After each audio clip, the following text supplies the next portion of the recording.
All right, so the man is fresh. He is back from Canada after leaving us for about 2 weeks or 3 weeks. 3 weeks.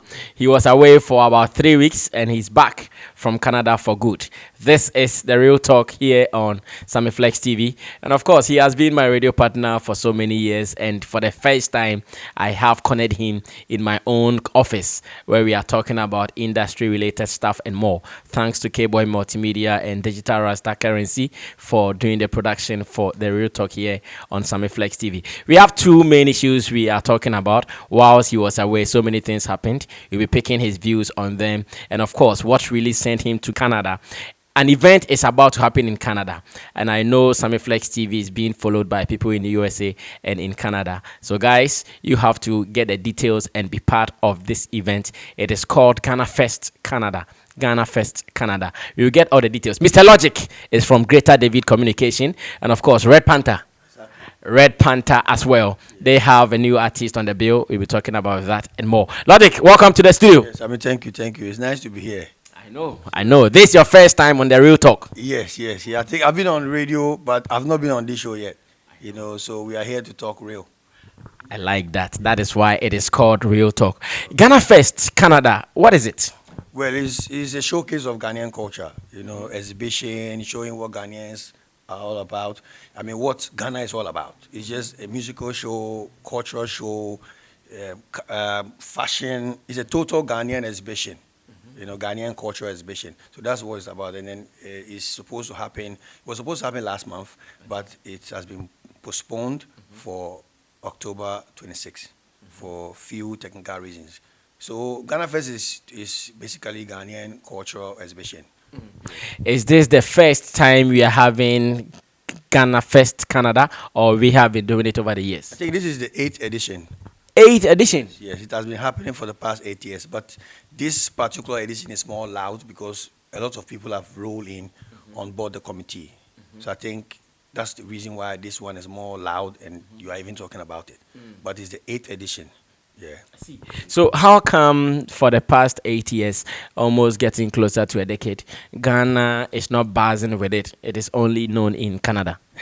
So, I mean, you see, when you talk about Ghana, then you're talking about a serious issue. Because my experience in Canada, I realized that Ghanaians are not loud in Canada, especially our artists. We are here, artists will travel to Canada. They go certain parts of the world and they bring videos. You see videos and then you get excited, thinking that is all well out there. I mean, few shops that I went through in Canada, I was hearing more of Nigerian songs, like more. And I asked the guy, I think a lady, is this a Nigerian shop or is radio? And she said, it's radio. Then I asked again, is it a Canadian radio or is it an African radio? She said, Canadian radio. And it was 2 o'clock in the afternoon, peak time. They were playing Nigerian music back to back. Not even a single Ghanaian song was played. I said, wow, this is strange. And then on few investigations that I did, the biggest show they've had so far in Canada was the Burna Boy show. It wasn't a Ghanaian show. A Ghanaian show they had that really had a good turn-up was Bisake Day. So then I asked myself, what happened to the Sarkodies and the ELs? The guy said, look, they came here, 300 people were there. It wasn't a successful show. So then I said, look, is our people lying to us or what? We are not loud artists. I mean, they don't even know us. There was a Jamaican show that I was invited by Sizzla Movado, One Love Festival. So big. I think I saw your photo with them. Pictures. Yes. The Canada is populated by Nigerians and Caribbeans, Jamaicans. Ghanaians are not part of it. So I'm sure that's why my guys decided to keep this festival going, hoping that it will grow big one day. But Ghanaians don't patronize. Charlie, Ghana Fest, Ghana Fubi shop. They are in their shop. Some of them, they don't even know that something's happening. It's like when Ghanaians travel, it's all about what they put in their pocket. They don't care about how they project. Yes, no, nothing. They don't project. They don't project themselves. And when you go to certain malls, you see a Ghanaian, the way he will fold himself as if he doesn't want to be seen. It's like the shyness of a Ghanaian. We are always intimidated, kind of. Timidity. That's the word, timidity. So the Nigerians have taken over Canada and the Jamaicans. So Ghana Fest's agenda is to make sure that the Ghanaian culture is loud in Canada. So that's why they still push pushing hard. Yeah. All right, so this is just a caution to all of us, especially to our brethren in Canada. This time around, let's all come out in our numbers to support Ghana Fest. For the past 8 years, if the event is not allowed in our entertainment calendar, then it means something is missing. So we want to say shout outs and big ups to the organizers for making it happen. But then let's get these details. When is this year's happening proper? And again, I know it is going to be a mixture of artists. I know last year or so, Sharif Agunu was in my studio. We talked about Canada Fest Ghana, and today, Ghana Fest Canada. We talked about it, and again, we know some artists will be supporting this. Since Mr. Logic just came from Canada with preparations ongoing for this year's event, I'm sure he can help us with these details. Yes, I think this year they've got Sistefia, Familie, Amanzeba, Deflex, Sherifa will be there also again, and then myself, I might go back. I'm not too sure, but I might go back. But the show is on the 26th of October. It was supposed to be on the 10th of August, but there were a few technical issues, so they had to postpone it. So the performance is on the 26th of October, but they had the Derba. The exhibition was done on the 10th of August, but the artist performance is on the 26th of October. That's next month. Now, what should I be doing in Canada to be part of this? For instance, if I sell African products, if I sell any African, or if I provide any services for Africans, can I just be there? What should I be? What should I be selling to be part of Ghana Fest Canada? Anything Ghanaian, anything that's made in Ghana, shoe, clothes, food, anything Ghanaian, you just talk to the organizers, get a stand, and then you can exhibit. We're hoping that it grows bigger because there are a lot of Ghanaians in Canada, not only in Toronto, Vancouver, Quebec, or the other states. So I know that gradually it will grow big. Just that Ghanaians, we take time to familiarize or gravitate to things. We'll observe her for a while. If you're not sure, if you're not lucky, they might not even mind you at all. That's a Ghanaian spirit.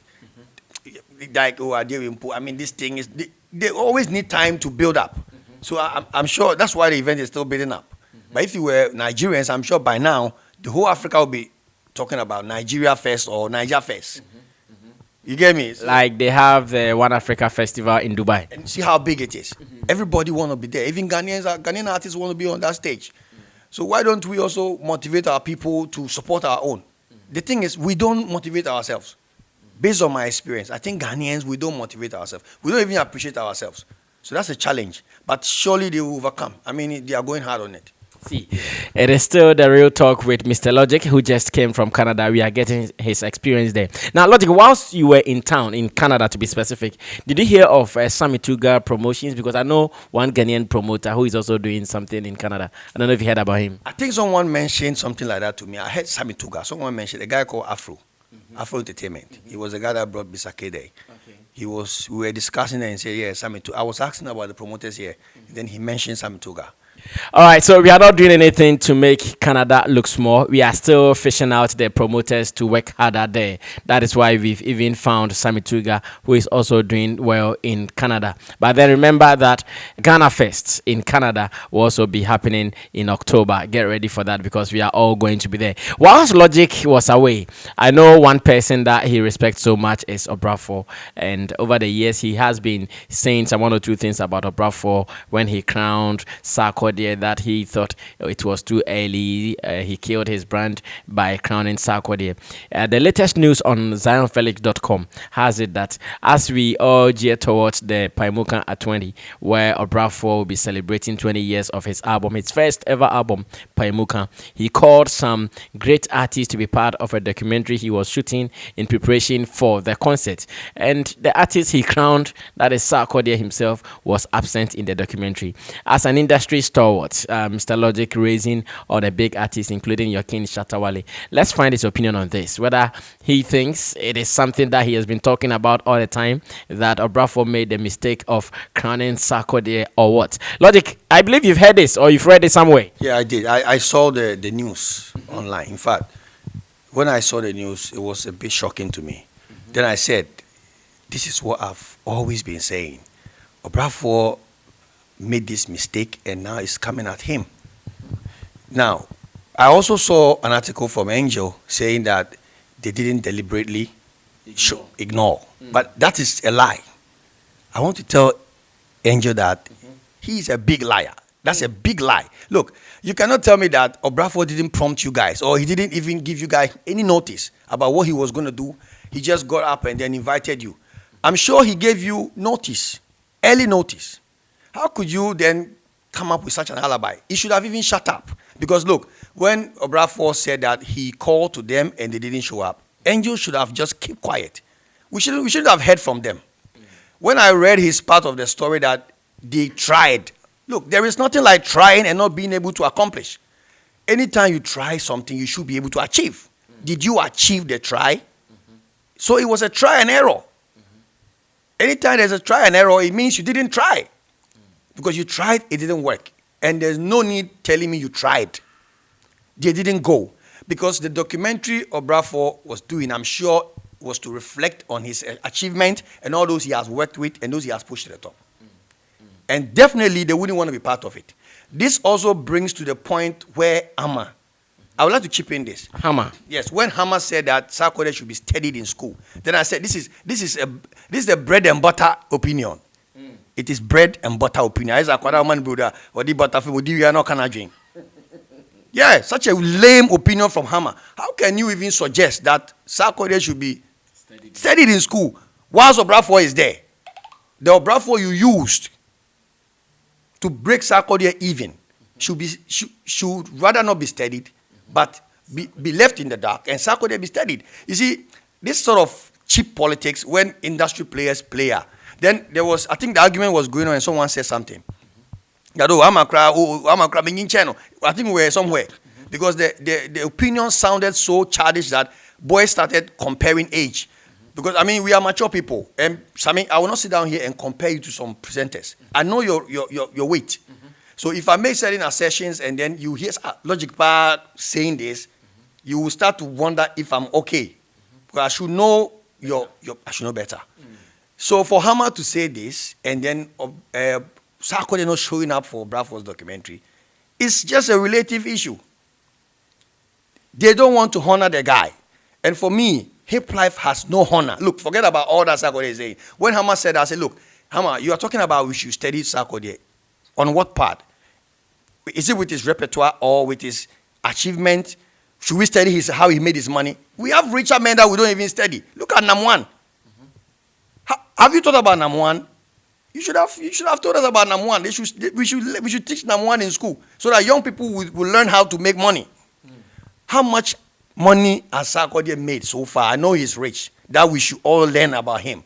People have achieved before Sark. Sark is one of the guys who have also been able to achieve. But don't tell us to go and learn about him in school. If it's about rhymes, because he said rhythmic African poetry, that's rap. And if that's the terminology he's going to use, then Obrafour is the only person that should be studied before any other rapper will be considered. You cannot bypass Obrafour. Historically, let's go back to hip life. The history of hip life has always been profane. And as a songwriter and a chairman of songwriters, I will never give any ratings to people who sing profane than those who sing to elevate. You understand? Yeah. So when Hamas said that, and then you compare Sarkodie's repertoire, you can't really find anything there for you to learn in school, especially in the university. That's why he was asking they should learn about rap. People have been rapping before Sark came. So what part of Sark is he telling us to learn? Is it his achievement? You get me? And I saw that as cheap politics. That's number one. Number two, is Hamas saying that he couldn't advise Sark to make time for Obrafour. The only person who sang Sark's name into our ears and hearts. Look, if not for Obrafour, me, all Sark was doing, I wasn't with it. Or his boga, or I saw it as a, look, strong man and all these kids can rap like that. Yeah. I don't respect Sark because he's the fastest rapper. I respect him because I believe he respects himself. His conduct. As for his rap, I don't respect. I respect his conduct, the way he behaves himself, the way he's not controversial, the way his controversies are only in his songs, not in his social life. Yes. But don't tell me to go and learn about him because I can tell that I'm deeper than him. And there are boys who are deeper than, look, we have Ochame Kwame. These guys are all deeper than Sark. But Sark is popular because that's his blessing. Everybody and his blessing. You get me? So, for Sark not showing up for Obrafour's documentary, they should rather apologize. You think it is a big deal, huh? It's deliberate. So I mean, it's the biggest deal because this is Me, I will not give the grandpapa of Hip Life to Reggie. Reggie might be the founder, but he cannot be the grandpapa. I will give grandpapa to Obrafo because he is the only guy that was able to change the face of Hip Life, give Hip Life a face to be appreciated by honorable people. Hip Life was as among Hip Life first na Hip Life and a couple of volumes. Say Hip Life. That's what put it in count. Hip Life they only say the elders were fighting against it until Obrafo emerged with a beboni.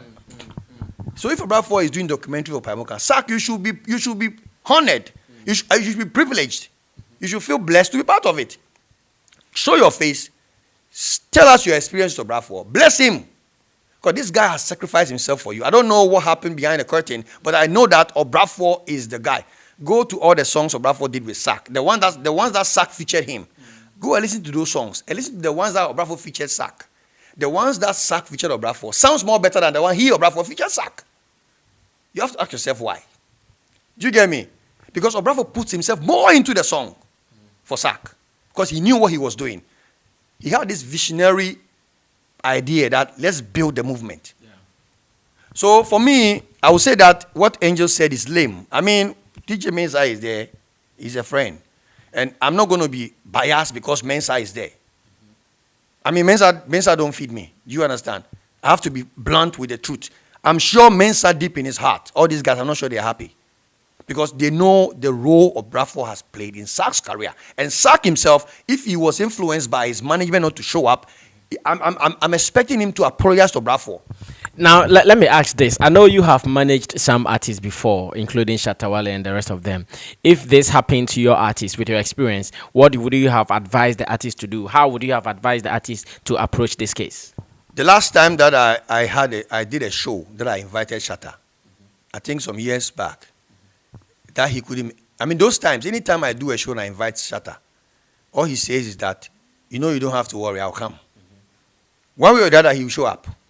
He showed up on all my events until I stopped doing events.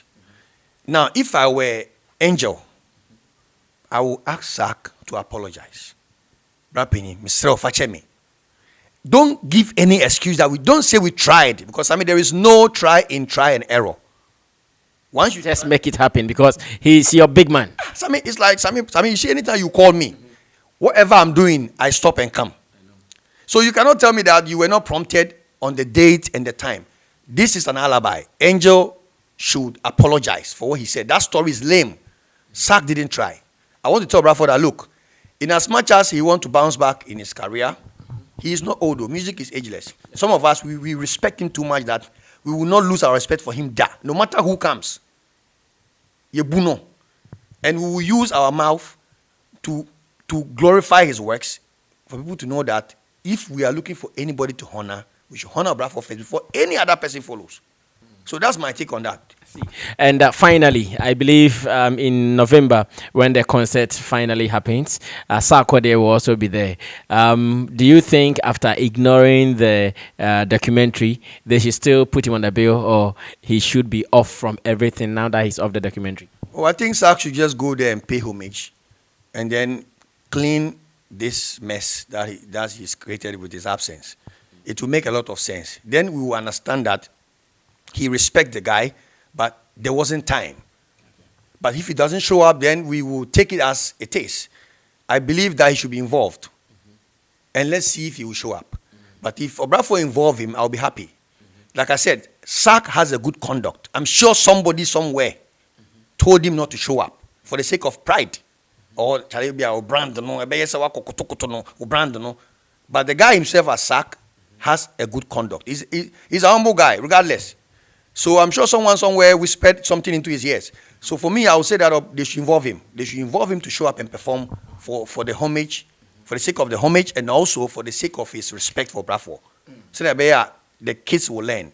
Because one day Sark will also be somewhere. He will need medical and all these guys to come and show respect to. Imagine Kusiata, ignoring Sark. How it will look. You get me? he should clean up this mess. All right, so I'll call this the vibes from Canada. Mr. Logic is back, and those who have been enjoying him on radio, I'm sure you'll be hearing him from time to time. And he will also be doing this particular show for us every year. That is the Ghana Fest Canada every year. Who knows? Next year I might be there myself. Now, whilst he was coming from Canada, he did not come on empty hands. He came with actually a gift given to him by D-Flex, musician D-Flex, to be given to Sammy Flex TV CEO for what we are doing. He thinks that we are doing so well to support Ghana's music industry. So he bought some Adidas for us. Like Logic, you brought this gift. Yes, And D-Flex has done so well. I believe on behalf of team Sammy Flex TV, you would help us to thank him. I really want to say that D-Flex really respect your work. He really appreciate the support you gave him. I mean, the guy took time to drive a long distance, brought this to me, said, please go and give this to Sammy for me. These are some of the people that I think we should support. These are the guys who need our support. They appreciate the little we do for them. And me, I was so happy that he did this. I was so happy he remembered your hard work. At least wait to me after so. But who the call jogging cry? I say difference. I say what I say. Who the call Jim? This is a tough original Adidas, so any China for the NB. Nice. So Charlie, big up D-Flex. He tried. Wow. Okay. So on behalf of Team Sammy Flex and their CEO, I want to say thank you to musician D-Flex for giving us this gift and for recognizing our efforts. God bless you. I'm sure when we meet in Canada, we will do more. Mr. Logic, thanks so much for joining us on the Real Talk. This is one special segment where we talk about real issues in the entertainment industry. Thanks to K-Boy, thanks to Currency, and thanks to you for watching, sharing, and also to subscribe our channel. You can always do this on the note. My name is Sammy Flex. We'll meet again some other time. Salute.